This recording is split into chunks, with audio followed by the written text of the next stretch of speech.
Hey everyone, welcome back. My name is Vidya. I'm the CEO and co-founder of Fitbots. Absolutely excited to be in conversation with Ajit Yadwadkar, who is the SVP of Human Resources at LoanTap. LoanTap is an organization which offers innovative loans to millennials so that they have a better life. But we're going to learn a lot more about Ajit and LoanTap because they've done something which many organizations are learning how to do, which is sustaining OKRs year on year. Ajit, a very warm welcome to this webinar. Thanks a lot, Vidya, for the invite. Feeling very privileged to be part of this webinar. Thanks a lot. Oh, likewise. Thank you for your time. Ajit, tell us a little more about yourself and LoanTap. Okay. Yeah. So about myself, I'm Ajit Yadwadkar. I'm heading the HR training over here at LoanTap. It's been more than a year for me over here. In terms of my background, I'm an engineer and then an MBA. Worked in tech, automobiles, and pharma industries prior to LoanTap. And it's been a great journey for me. Lots of learnings over here, a different sector, and been enjoying this stint, right? So in terms of LoanTap, if I can share the quick small presentation, Oh, I think that will absolutely. help the audience to get a good context. Oh, yeah, absolutely, Ajit. Go for it. Great. So this is our new LoanTap logo and the tagline, which says fast, flexible, and friendly. Right. I'll come to that, what it means and why it came over there. Yeah, so LoanTap is a Pune-based fintech, you can say, an NBFC founded in 2016 by Satyam and Vikas, who have 20 years of experience in banking and tech, respectively. Basically, both of them have their own strengths and all, and they came together to found LoanTap into this NBFC and the fintech space. Our focus from start has been the salaried millenniums, right? So we say that LoanTap caters to the salaried millennials to help them achieve their goals. And basically, we are proud to say that we have a tagline that bringing dreams to life. We help millennials achieve their goals and dreams. These are some of our product offerings from the typical personal loans to EMI free loans, holiday loans, wedding loans. Some of these products are different in the sense that there's a free look period of say 90 days. They can close it, or they can, in terms of FMCG e-commerce, you can say they can return it, right, with whatever the interest is there. Then there are credit card takeover loans. And as a future focusing company, we are now focusing on electric two-wheelers, right? So we are funding electric two-wheelers as well, along with some sort of business loans and afterpay, BNPL, which is famous right now, right? So it's a mix of product offerings, but majorly focusing on personal loans and afterpay merchants. Awesome. Thanks, Ajit, for giving that context. Thought it's a good platform to talk about the LoanTap's logo as well, because I think now we are moving in a direction where everything that we do or we represent, it should align with what LoanTap wants to do. If you see our logo, it's a combination of two colors which represent newness and trust delivered. And there's a letter L and T with a paper plane in the middle, which shows a upward trajectory, right? So overall, the logo stands for agility, youthfulness, and trust. And we have also defined our core values. To our customers, we say that we are fast, we are flexible, and friendly. Okay, so we are fast in the disbursement of loans, we are flexible with our products, and we are friendly in whatever the service or the offerings that we provide. So we had an elaborate exercise in terms of what should be our core values. We shortlisted some of them, and then we realized that why not tie what we are doing internally to what we want to be in the marketplace, right? So we said that we want to be fast at the workplace, and when I say that, it means be focused on the priorities, execute with speed, and make quick decisions. Be flexible, adaptable to learn new skills, and fail often to succeed sooner. Yeah, that is what we have put into bold lines, right? That you can fail, you are permitted to fail, but fail fast so that you succeed sooner. And being friendly, that is understanding the stakeholders' needs clearly and adding value to each interaction. Each time we have any town hall meeting, any team meetings, right? So we reward when people demonstrate these values of fast or flexible or friendly. And then we also have some of the principles that are working very well with us. There is a buck stops with me, which means that each team has signed that the buck will stop with me. Each individual has signed this, and what it means is I take the ownership or the responsibility to ensure that the work is completed. So even though it might not be from my department, I will ensure that it is getting completed. So there have been many instances where we have rewarded people who have demonstrated this. And thirdly is complete trust and transparency in the people. We'll come to the OKRs part, but that's how OKRs also aligned in the sense that we want clear and transparent environment at the workplace where there will be clear trust in the people and we empower them to take on the challenges at the workplace. These are the our core values and how they align. And about our culture, simple, competitive, ambitious. We demand smart, flexible, hardworking, passionate people, and we are continuously growing. And we want that our stakeholders should grow. So the reason I'm sharing this presentation is it will help our audiences to understand how OKRs and LoanTap are now moving together. You can see the complexity in the sense that for the customers, for the lenders, and for the sourcing partners, we are working on AI, we are working on open APIs. So the tracking of all of these things, the progress, OKRs has helped us a lot in this journey. This is awesome. Thanks, Ajit. And you can clearly relate to many of the principles around OKRs being core to your values or the other way around. And I think that also is a testimony that you've actually sustained OKRs for more than about 3 years. And we're going to talk a lot more about that. But let's take us back in time to the business context to when you had taken over the HR function. OKRs was already a part of LoanTap. But could you tell us a little backstory on when you took over and what were some of your initial observations around the business context and how your teams were driving OKRs? Yeah. So when I took over, all thanks to you guys, I was already, seeing that there's a very amazing platform, very simple to use, efficient and user intuitive, right? That was already there. The team was using it, but not as much that we would want them to use on a frequent basis or making use to its fullest potential. So there were some trainings that were being given to our employees. There were management calls happening on that. But the real adoption of OKRs or of any system that needs to be there, it has to go right to the bottommost layer, right? So that was something that was an ongoing part. With Fitbots help, what we did is we identified what were the pain points. Initially, there was a lot of material that was shared, right, which was definitely helpful. But what we realized is that people don't spend that much time going through all of the videos or the PDFs and all. So what we said is, what are the top points for the platform that are there? Maybe 1, 2, 3, 4, 5. So we'll talk about how it is easy to log in.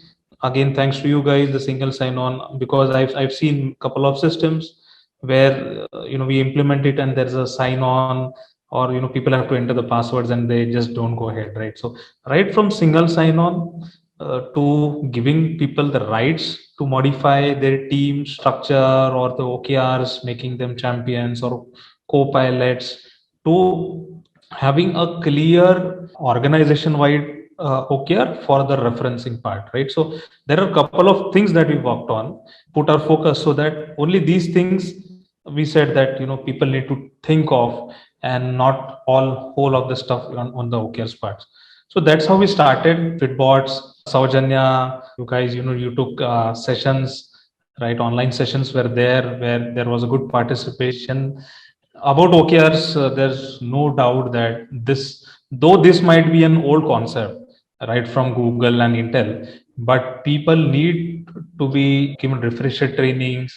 There needs to be reviews, right? There needs to be iterative processes so that people arrive at what we can say is a good OKR for themselves, for their teams, and a good way of reviewing that, right? So definitely it took some time, right? It took a couple of months, maybe 3 months for us to go to that understanding where people understood that there's it's non-negotiable. First of all, everybody has to do it. There's a way to put OKRs.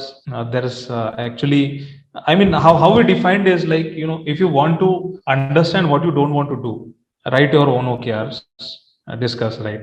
So OKRs is not just for setting your goals, it's also to help understand what not to do. That's how we came back to people that just go out there, plan for your quarter, discuss it, and freeze it. We won't ask more than what is written over there. I absolutely love what you're saying, because when it comes to focus, one is to pick up things that you're going to focus on, but letting go is so hard. So I think from what you said, if you just write down your OKRs, you can actually let go of many activities which are not really adding value. So very well said on that, Ajit. Going back to your OKRs that you've set across the company, there would be certain business metrics that are very close to your heart. So could you share some of those business metrics that you took up initially, and then you really started seeing that teams were moving the needle? Yeah. So by design, as an organization, we have not been very enforcing in terms of our structure, right? So we have kept some fluidity as well. A lot of cross-functional work happens, and people are expected to take additional work, right, as they progress. So initially, there was, without a north star, there is always a chaos, right? This week you are doing some partner integration work. Next week you are working on something else, right? So OKRs helped us into that, right? So basically, initially when we started, we were able to see more closures in terms of our partnerships.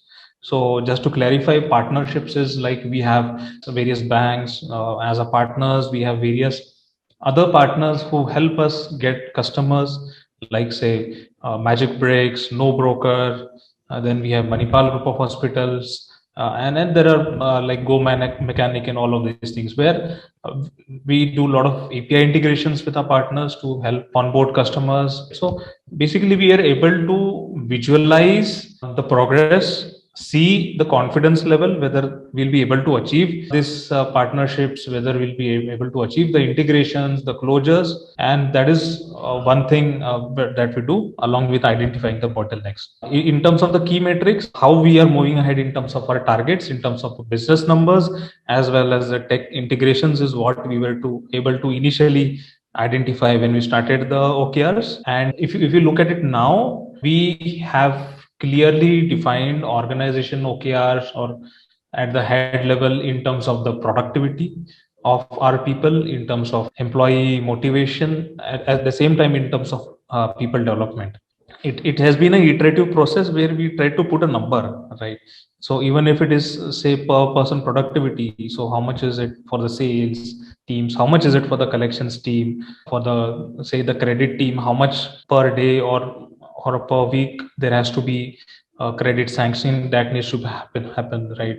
For the other teams, tech teams and all, we have put timelines, as in, these are the timelines in which you need to achieve, right? Month on month, this is the expectation. Try to quantify these aspects, right? So if you look at any teams OKRs, you'll be able to clearly see what are their core. So we have identified, the core matrices in terms of target achievement, and then we have added on in terms of people development, compliances. So that's how we have gone ahead. And it really seems like a full menu, so really well articulated on that, Ajit. And in fact, just going into some of the behavioral shifts, because OKRs, as you would have seen, is a way of working. It's not an individual process, but it seeps into the way teams work together. So, are there any specific behavioral shifts that you've seen when it comes to teams adopting OKRs, which aids your business growth? Right. Very difficult, to be honest. We used a couple of tips and tricks, but all thanks to our management as well, senior management, right from our CEO, who is very much interested and a believer in these OKRs. It has been possible because of everyone's efforts.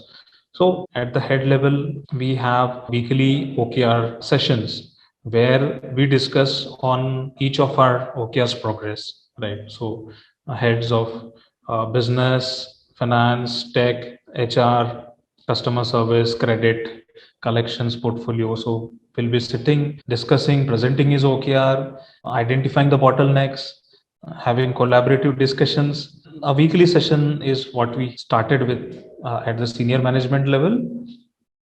And at the down level, though we maintain that there should be a weekly team meeting review, but that was not happening, right? So we did two things. One is HR team basically helped to organize the review sessions, where, as I said earlier, we worked on refining the OKRs that were set, putting the correct metrics, putting the right timelines, realistic timelines, as well as having some stretch goals as well. And thirdly, we also tied it to compensation.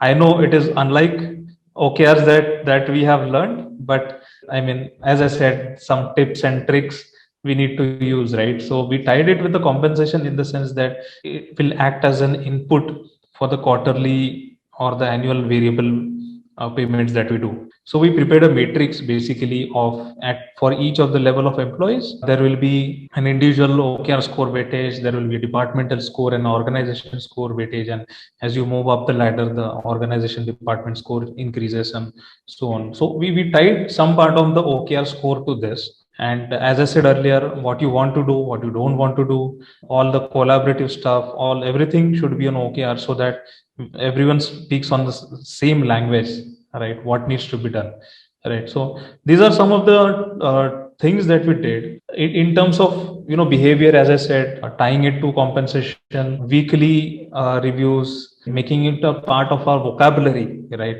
So we are having our OKRs this Friday. Oh, there's a OKR meeting this Wednesday morning. Have you completed, or how's it going, right? So we made it part of a vocabulary. These are some of the things that we did. I really like what you said around vocabulary, because the words that you use, like check-ins or make it part of our daily routines, or in many companies it says moving the needle. They now become part of the OKR vocabulary and drives that entire culture within the team. So really well articulated, and very interesting point around compensation, because many organizations think about linking and or delinking it. I think what I hear from you is you've really soft linked it. Some part of it is linked to compensation, and that gives, in your context, like a better adoption as well. So thank you for sharing that. As the head of HR, you would be having a number of priorities within the organizations. So could you articulate that for us in context to your charter and where OKRs fits in? So even for me, the primary tool for assessment is the OKR itself. One of my KRAs is not only ensuring the success of OKRs, but I'm working closely with the business leaders on helping them achieve their OKRs. Okay, so the prerequisite is definitely the right OKRs are set, the proper milestones are there, people are doing the proper check-ins and all. And then I sit with them, I help review their teams basis the OKRs, because it means that everyone is running in the same direction. That is one of my major priorities since the last quarter. And when it comes to me and my team, we have clearly defined in terms of trainings, the functional trainings, the behavioral trainings, the individual development plans, the communities, engagements, and talent acquisition. All of these parts we have clearly defined. It is in the sense that there will be closures in this time period, that these are the critical roles, these are the number of trainings that we are doing, or covering these many peoples in terms of the IDPs. So we run according to that, and definitely there are some loosely defined things that need to be done, right? So those are also we try to put it, but there will always be some loose ends into that. Great point there. Ajit, any advice to other CHROs or chief people officers who are trying to introduce OKRs into their company? A good sponsorship from the senior management, tackling the behaviors, integrating it into the day-to-day culture and the vocabulary. It needs a push every week, every fortnight is what is required. A repetitive, you can say, marketing is required for it to be done. Yeah, definitely. There's a lot of heavy lifting, and I think the outcomes of all the efforts comes, especially as teams achieve their business metrics. So thank you for those tips to other CHROs who are trying to introduce OKRs. We're going to call it a wrap with a rapid fire round. Are you ready for it, Ajit? Yeah, sure. Ajit, your favorite book? Alchemist. Nice. A hobby that's still close to your heart? Hobby would be running. Okay, great. 10K or marathon? 10K. 10K, okay. Don't like to stretch too much. Yes, you should also have OKRs which are realistic. Someone you follow, either on LinkedIn or somebody whom you follow in life. Naval Ravikant. Okay, great. Evangelist. Yeah, Yeah. awesome. He's like the modern day Buddha, you can call him. Okay. Successful modern day Buddha. You bet. A favorite quote of yours, which is always there on your bulletin board. Favorite quote, couple of them. The best one would be do what is right. Yeah. So do what is right and live it. Great, well said in that. And the last one is something that you love in terms of a holiday destination, something that you'd love to do when you have time. I've always been, someone who would like to, be in a place close to nature. There are, really nice places around Pune, which are like, on the hills and all, and you feel that you are on another planet. Any place where there's a lot of nature and, just there's no network coverage, that's the best place to be in. You already have us jealous there, Ajit. But this is absolutely amazing in terms of all that you've shared, nuggets and nuggets of wisdom from having worked experientially with your teams. So thank you so much, and we truly enjoyed this recording with you. Thanks for the opportunity as well, and it has been wonderful working with Fitbots, and it has become I forgetting the name. So sometimes we call OKRs as Fitbots only. So that's that's how it has slowly becoming in our company. So thanks for the support as well. I hope we have a even more successful journey with Fitbots going ahead. Thanks, Ajit, and we're always rooting for you and LoanTap. Thanks a lot.